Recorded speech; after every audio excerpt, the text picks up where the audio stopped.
BNP দেশীয় অস্ত্র নিয়ে মহড়া দিয়া বাজারে মাইক নিয়ে ঘোষণা দিতেছে বাজারের খাজনা তাদেরকেই দিতে হবে। শুনেন,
আওয়ামী লীগ বদমাইশ ছিল কিন্তু চালাক বদমাইশ ছিল। এরা তো দেখতেছি বেকুব টু দি পাওয়ার ইনফিনিটি। আবার দেখেন, আগে বলছিলাম না ওয়াজের স্টেজে উঠা আওয়ামী লীগের মতো বেদ্যবি করতো বিএনপি, আজকেও দেখেন কেমন বেদ্যবি করিচ্ছে ওয়াজের স্টেজে উঠা। আচ্ছা, আমি বিএনপির নাম নিয়ে কোনো কথা বলেছি? আপনি কাকে আমি কি বিএনপির নাম নিয়ে কথা বলেছি? আপনি কথা বলেন, বলেন বলেন কথা বলেন কথা বলেন, আপনি কথা বলেন। আপনার সাহস তো কম না।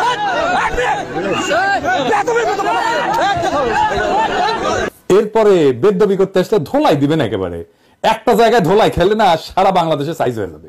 সেদিন দেখলাম ঠাকুরগাঁয়ের বিএনপি নেতা বলতেছে মির্জা ফখরুলের সমালোচনা যদি অযৌক্তিক হয় তাহলে বাড়ি ঘর থাকবে না। শুনেন, যৌক্তিক সমালোচনা করবেন, আমরা আপনাদেরকে বাহাবা দিব, ধন্যবাদ দিব। মিথ্যা সমালোচনা করবেন, আমরা আপনার প্রত্যেকটা মানুষের নৈতিক দায়িত্বের প্রতিবাদ করব। কাউকে ছাড়ে দেওয়ার সময় নেই। তবে একটা জিনিস, মির্জা আলমকে নিয়ে যে কথা তুলবে, আঙ্গুল তুলবে, বিশেষ করে এই অঞ্চলে ওর বাড়ি ঘর আমরা রাখি। এই বেড়ার নাম মতিউর রহমান, ঠাকুরগাঁ সদর উপজেলার বিএনপির নেতা। যৌক্তিক আর অযৌক্তিক কেমনে বুঝবে? কে ঠিক করবে? বিএনপি তো ঠিক করবে। আর অযৌক্তিক হলে বাড়ি ঘরে হামলা করবে। রাজনীতিতে সমালোচনা থাকবে না? সমালোচনা তো থাকবেই, অযৌক্তিক সমালোচনাও থাকবে। সমালোচনা যদি অযৌক্তিক হয় তাহলে সেটা জনগণ ধরতে পারবে না? অবশ্যই পারবে ধরতে। তাহলে জনগণের উপর সে আস্থা রাখতে পারতেছে না কেন? এরা উপজেলার নেতা, এরা তো শিখে বড় নেতা দেখে, তাই না? আগা হাল যেদিকে যায় পিছা হাল সেদিকেই যায়, তাই না?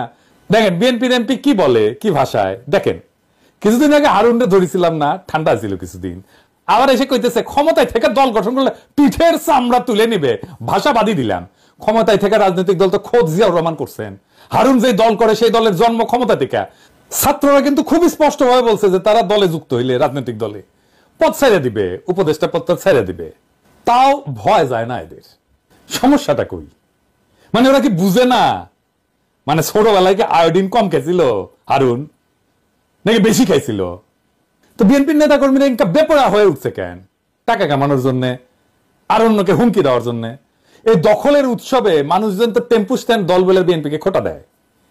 তো দেখি আসলে ব্যাপারটার মধ্যে কি লুকায় আছে। এর কারণ হইতেছে যে বিএনপির দল চালানোর মতো কোনো একটা আর্থিক ব্যবস্থা নাই। এই যে চাঁদাবাজি আর টেন্ডারবাজির অভিযোগ, তার আসল কারণটা কিন্তু এখানে। এই অভিযোগগুলো যে বিএনপি শত্রুরা বাড়ায় বাড়ায় বলতেছে তা কিন্তু না। জামাতের ব্যাপারে চাঁদাবাজির কিন্তু দুই একটা নিউজ হয়, অভিযোগ আসে, কিন্তু এটা বিএনপির মতো ব্যাপক না। কারণ জামাতের দলের একটা ইকোনমি আছে, একটা আর্থিক ব্যবস্থা আছে, তার কর্মীদের পালার মতো। বিএনপির নেতারা টাকা কামায়, কিন্তু টাকার আয়টা তার নিজের। পাচার হয়তো করে না, কিন্তু টাকাটা তার নিজের। এর একটা অংশ তারা হয়তো পার্টিতে চাঁদা দেয়, বড়জোর নির্বাচনের সময় কর্মীদের হাতে কিছু টাকা টাকা দেয়। বছরের বাকি সময় নেতা কর্মীরা কিভাবে চলবে, পরিবারের ভরণ পোষণ কিভাবে হবে, কোরবানি কিভাবে দেবে, বাচ্চাদের 2 দিন চিকেন ফ্রাই কিভাবে খাওয়াবে, সে ব্যাপারে বিএনপির কোনো নজর নাই। বিএনপির কর্মীরা নিম্নবিত্ত পরিবারের ছেলে মেয়ে, তাদের নিয়ে, তাদের ভবিষ্যৎ নিয়ে দলের নেতাদের কোনো চিন্তা আছে বলে মনে হয় না। আছে কি? আপনারাই বলেন, করে চিন্তা না? বিএনপির এই কর্মীরা মাঠ পর্যায়ে তৃণমূলের কর্মীরা বেশিরভাগই ঘরের খেয়া বনের মস্তারায়, কিন্তু সেটার তো একটা লিমিট আছে, তাই না? তাইলে দলের নেতাদের উন্নতি, তাদের আয় রোজগার বৃদ্ধি, তার সাথে সাথে কর্মীদের এবং দেশের উন্নতি হওয়ার কথা, তাই না? বিএনপির বেলায় কিন্তু সেটা দেখি না। তো জামাতের বেলায় দেখা যায়, কিন্তু জামাতের বিশাল বিশাল আর্থিক ইনস্টিটিউট তারা তৈরি করতে পারছে। আমরা পরবর্তীতে এটা নিয়ে আলাপ করব। কিন্তু ধরেন বিএনপির ব্যাপারে দেখি, বিএনপির কোনো ইনস্টিটিউট আছে, প্রতিষ্ঠান আছে? ধরেন হাসপাতাল, ডায়াগনস্টিক সেন্টার, ওষুধ কোম্পানি, মানে জামাত যেগুলো করে আর কি, ব্যাংক, গার্মেন্টস, মার্কেট, স্কুল আছে, বিশ্ববিদ্যালয় আছে, টিভি স্টেশন আছে, ব্যাংক আছে, হোটেল আছে, রেস্টুরেন্ট আছে, এমনকি নাটকের দল, গানের দল আছে? নাই। ইকোনমিক, কালচারাল, ইন্টেলেকচুয়াল কোনো অ্যাসেট নাই।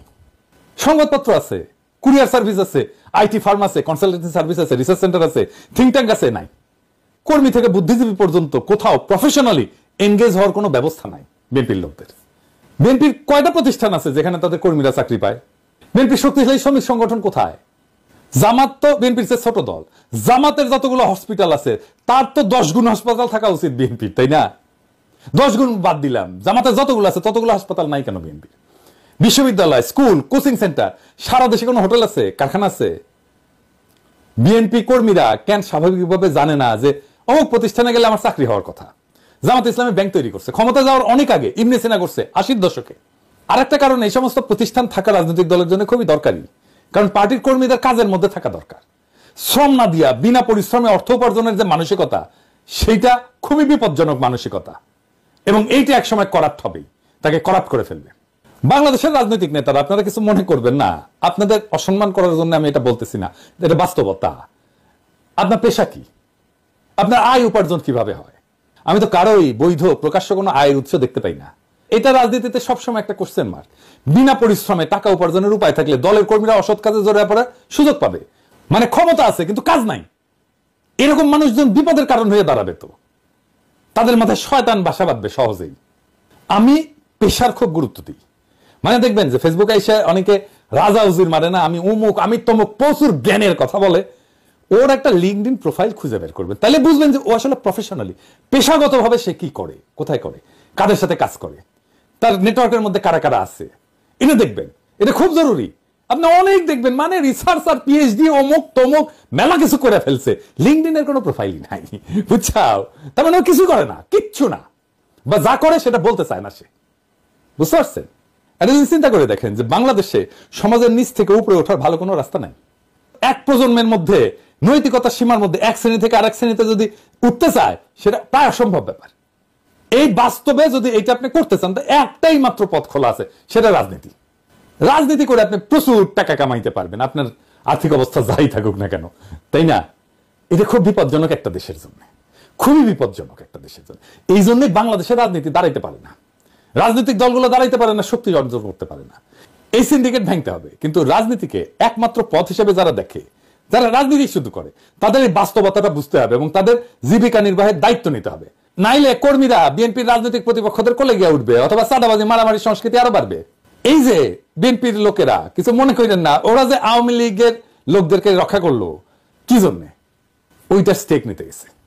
তারা ওই লোকটা ছাড়তে পারে নাই, ওই টাকার লোকটা ছাড়তে পারে নাই, টাকা পাইছে, তাদের রক্ষা করে ফেলছে।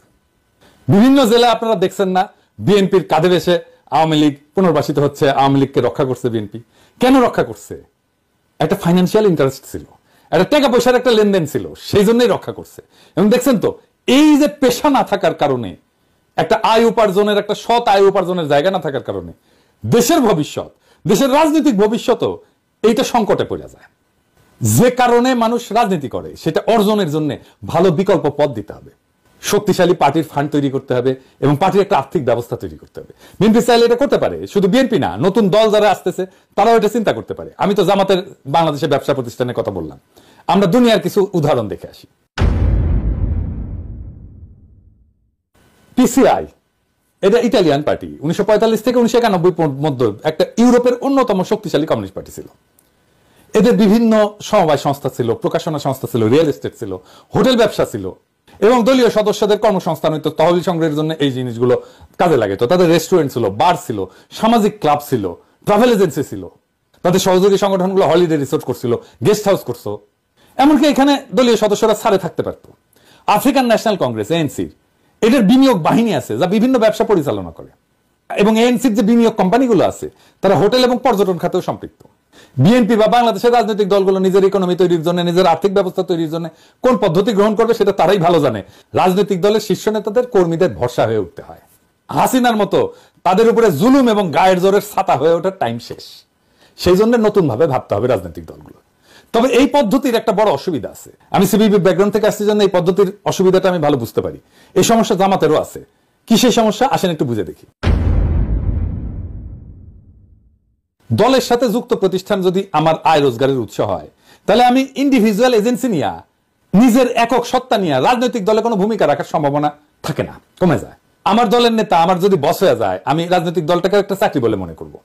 আর আমার বস যদি আমার নেতা হয়, রাজনৈতিক নেতা হয়, তাহলে তো আমি তার কথা সবসময় শুনবো, আমি তাকে কখনোই কন্ট্রাডিক্ট করবো না। আমি জামাতের এক্সাম্পল না দিয়ে সিপিবির এক্সাম্পল দিই। সিপিবির হোল টাইমার আছে, মানে দল থেকে বেতন দেয়, সারাক্ষণ সে রাজনীতি করে, সেটাই তার চাকরি।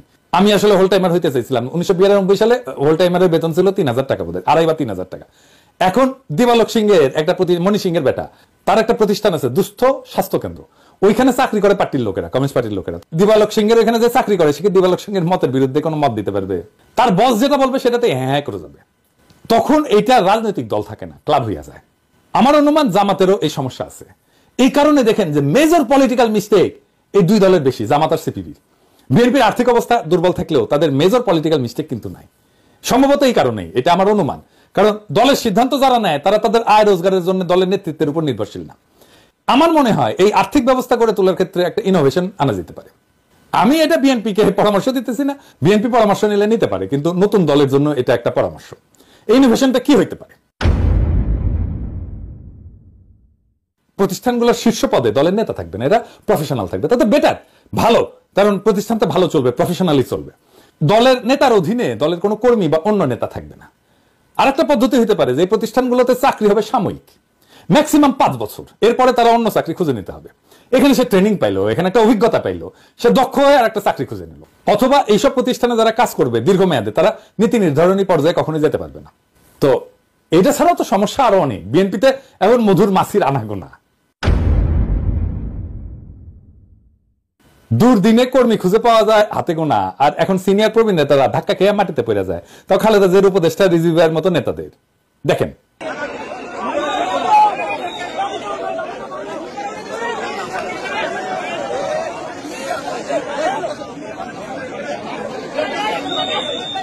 ফুল দিয়া শ্রদ্ধা জানাইতে গেছে, সেটা ভেঙ্গে শেষ। এখনই যদি এই অবস্থা, তাহলে ক্ষমতায় গেলে কি হবে সামনে, চিন্তা করেন। বিএনপির স্বাস্থ্য প্রতিমন্ত্রী ছিল, কোষাধ্যক্ষ ছিল, স্বাস্থ্য প্রতিমন্ত্রী ছিল মিজানুর রহমান সিনহা। দলের প্রাথমিক সদস্যপদ প্রত্যাহারের পাশাপাশি রাজনীতি থেকে অবসরে যায় 2020 সালে। ওনার একটা ওষুধ কোম্পানি আছে, একমি ল্যাবরেটরিজ। ওষুধ কোম্পানিগুলো স্বাস্থ্য মন্ত্রণালয়ের অধীনে, ওষুধ কোম্পানি সংক্রান্ত সিদ্ধান্ত নেয় স্বাস্থ্য মন্ত্রণালয়। সেইখানে মিজানুর রহমান সিনহা মন্ত্রী হতে পারেন না, এটা কনফ্লিক্ট অফ ইন্টারেস্ট। তাও করলেন মন্ত্রিত্ব, তারপরে উনি নাই কোন রাজনৈতিক কর্মসূচিতে, লড়াই সংগ্রামে নাই, উনি ডুব মারলেন ব্যবসায়। এমনকি 2020 সালে তিনি দল আর রাজনীতি থেকে অবসর নিলেন। যখন দলের কর্মীরা গুম হইতেছে, খুন হইতেছে, বনে বাজারে ঘুরতেছে, তখন উনি দল ছাড়লেন। উনি না শুধু, আরেক মন্ত্রী মোর্শেদ খান ছাড়লেন দল, আরো অনেকে ছাড়ছেন।